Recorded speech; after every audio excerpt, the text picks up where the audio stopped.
After a few years in the doldrums, cross-country mountain bike racing is back to its nail-biting, jaw-dropping best.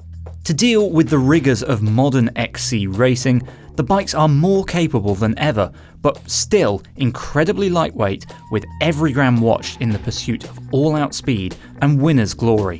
2023 has seen loads of new releases, with bikes from newcomers like Pinarello all the way through to established players like Specialized. Here are our top 5 2023 cross-country bikes to keep an eye out for through the rest of the season and beyond. Not many bike brands can claim to have won 3 gold medals in a single mountain bike world championships, especially brands that have only just returned to mountain biking after dominating the Tour de France for years. Pinarello saw unprecedented success in this year's XC races in Scotland, with its Dogma race machines claiming 3 of 4 elite gold medals in the short track and Olympic distance events. Pauline Ferrand-Prévot did the double on the Dogma XC hardtail, while her Ineos teammate Tom Pidcock raced the full suspension Dogma XC to golden glory in the men's elite Olympic distance event. Who says hardtails are dead? Just like the full suspension Dogma, the hardtail features a distinctive bottom bracket with an additional strut between the shell and the seat tube, giving a smaller triangle within the main front end. Pinarello claims this is to boost stiffness, and given the success of the bike in Bonnie, Scotland, it seems to ring true. It's not just the bottom bracket area that turns heads. The rear triangle features visible asymmetries in the seat stays and chainstays as Pinarello takes their signature design to a new level. The non-drive side of the rear triangle is reinforced, which, according to Pinarello's claims, enables the bike to counterbalance the forces put into the drivetrain for a more balanced energy transfer.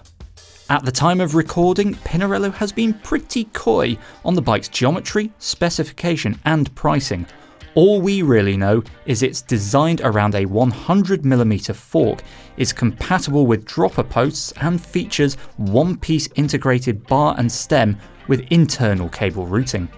Does Pinarello's new bike prove that there's life in the old hardtail yet? Let us know what you think in the comments below.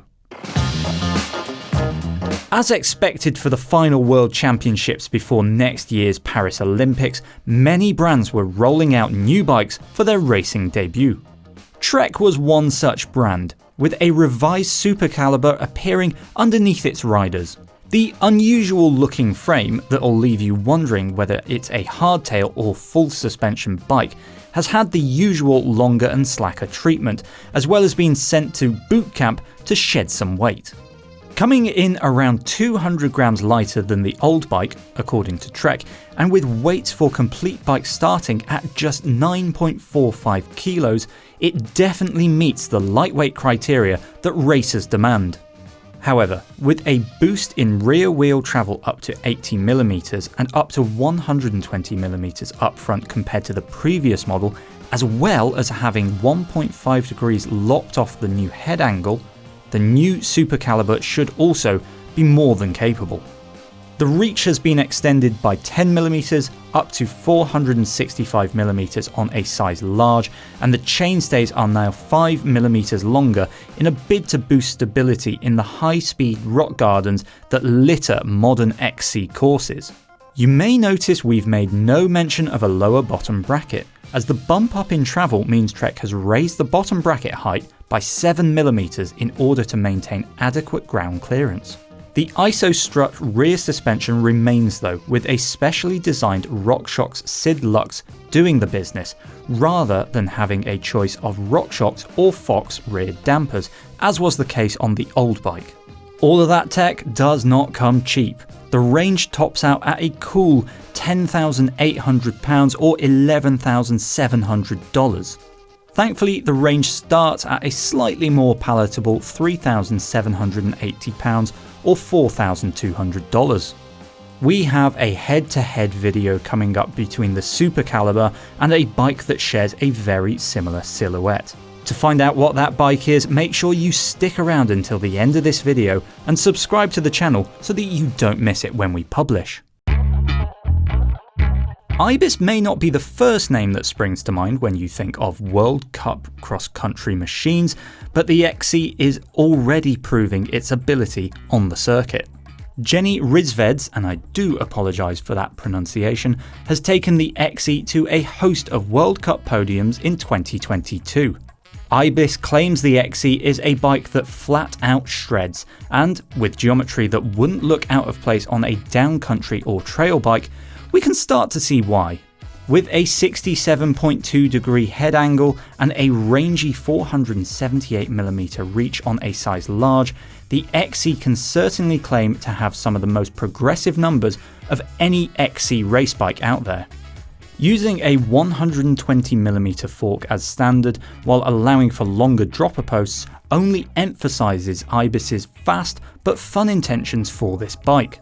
Originally released as only a boutique handmade option made in the USA, Ibis has added a more affordable and heavier XC made overseas to bring the price down. If your budget doesn't stretch to the $7,999 XT equipped XC USA, let alone the $12,299 XXSL range topper, Ibis offers a Vietnam made XC Dior for $4,999. If you want an XC race bike that can double as your daily driver, the Ibis XC is worth a closer look. While all of the bikes here are World Cup winners, none can claim to have a trophy cabinet as stacked as that of the Scott Spark. First introduced in the 2000s, the current iteration of the Spark is still doing the business under Nino Schurter, even close to 2.5 years after its release. With its attention-grabbing hidden shock frame design, progressive geometry and Scott's signature twin lock system, the Spark ticks all the boxes a cross-country bike should have. As one of the first cross-country bikes designed around today's rougher, more technical courses, the Spark RC features 120mm of travel front and rear.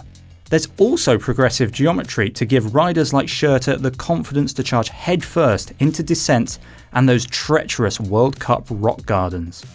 With an adjustable head angle to tailor the geometry to a rider's preference, room for 2 water bottles in the front triangle, and space for big 2.4-inch rubber, it's also a versatile machine that can be used outside the race tape as well.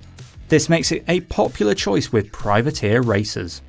You can use the sub 2 kilo weight of the lightest frame option to go full danger home and build one of the lightest bikes on the starting line.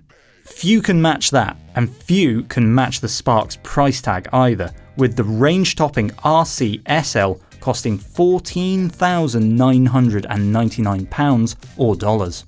Thankfully, with the RC range starting at £4,299 for the base comp model, you don't have to have quite such deep pockets to get your hands on this World Cup legend.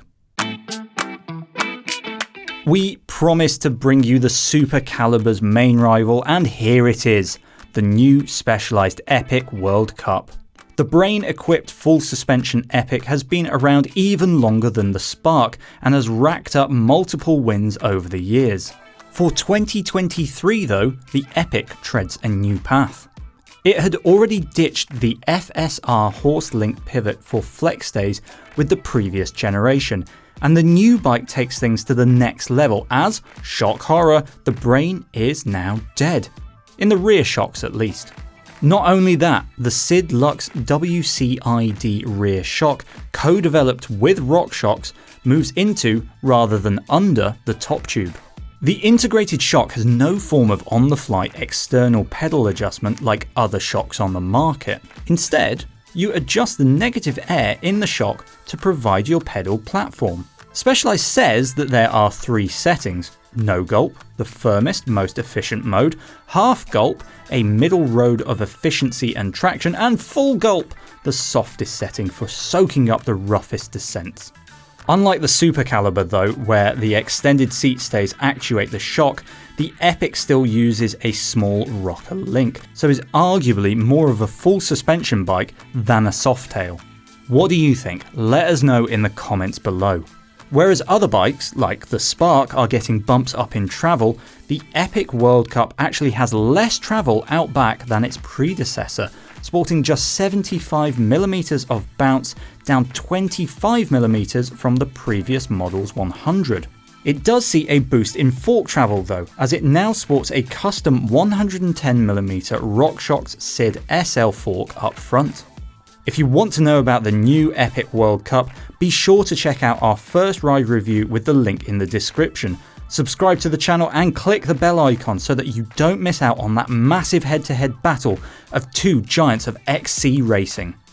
So there's our top 5 cross-country bikes for 2023. Do you think we missed any out? Which bike would you choose to swing a leg over, ready for the start line? We'd love to know what you think, and if you want more XC tech, then why not check out this video?